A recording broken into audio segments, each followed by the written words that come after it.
अति बड़ मोर डिठाई खोरी, सुने अगनर कौनाक सकोरी। समुझ सहम मोहे अप डर अपने, सो सुधिराम कीन नहीं सपने। यह मेरी बहुत बड़ी डिठाई और दोष है। मेरे पाप को सुनकर नरक ने भी नाक सिकोड़ ली, अर्थात नरक में भी मेरे लिए ठौर नहीं है। यह समझकर मुझे अपने ही कल्पित डर से डर हो रहा है, किंतु भगवान श्री रामचंद्र जी ने तो स्वप्न में भी इस पर, मेरी इस डठाई और दोष पर ध्यान नहीं दिया।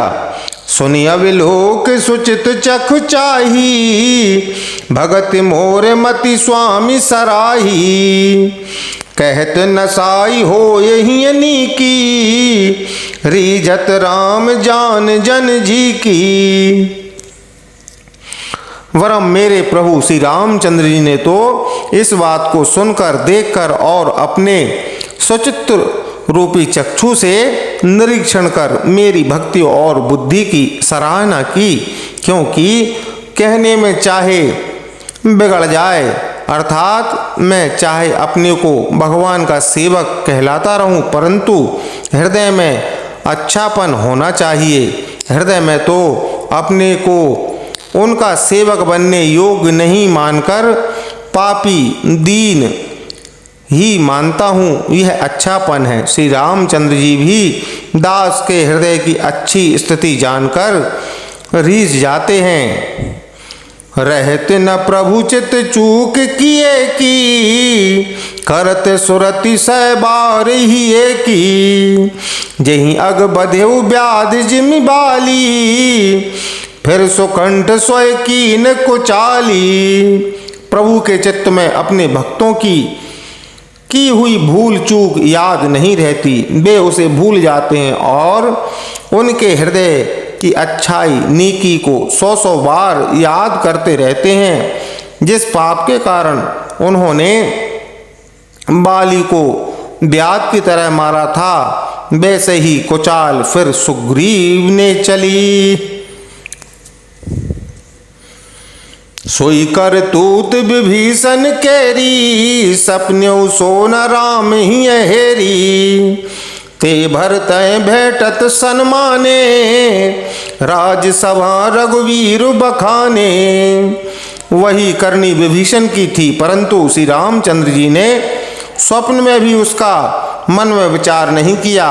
उल्टे भरत जी ने से मिलने के समय श्री रघुनाथ जी ने उनका सम्मान किया और राजसभा में भी उनके गुणों का बखान किया। प्रभु तरुतर कपिडार पर ते किए आप समान, तुलसी कहूँ न राम से साहिब सील निधान। लखन सिया राम चंद्र शंकर हरिओम, जय जय सिया राम श्री सीताराम, श्री जय हनुमान हरि की जय।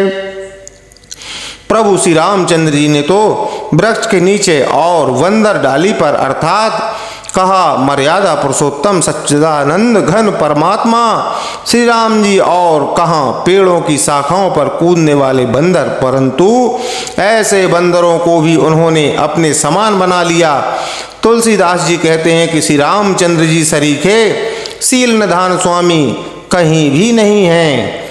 राम निकाई रावरी है सभी को नीक, ये जो यह सांची है सदा, तो नीको तुलसी को। हे राम जी, आपकी अच्छाई से सभी का भला है, अर्थात आपका कल्याणमय स्वभाव सभी का कल्याण करने वाला है। यदि यह बात सच है तो तुलसीदास भी सदा कल्याण ही होगा। यही विधि निज गुण दोष कही, सब ही बहुरे सिरुनाई। वर्णौ रघुवर विशद जस, सुन कलि कलुष नसाई। इस प्रकार अपने गुण दोषों को कहकर और सबको फिर सिर नवाकर मैं श्री रघुनाथ जी का निर्मल यश वर्णन करता हूँ, जिसके सुनने से कलयुग के पाप नष्ट हो जाते हैं। श्यावर रामचंद्र की जय। श्री रामायण मैया की जय।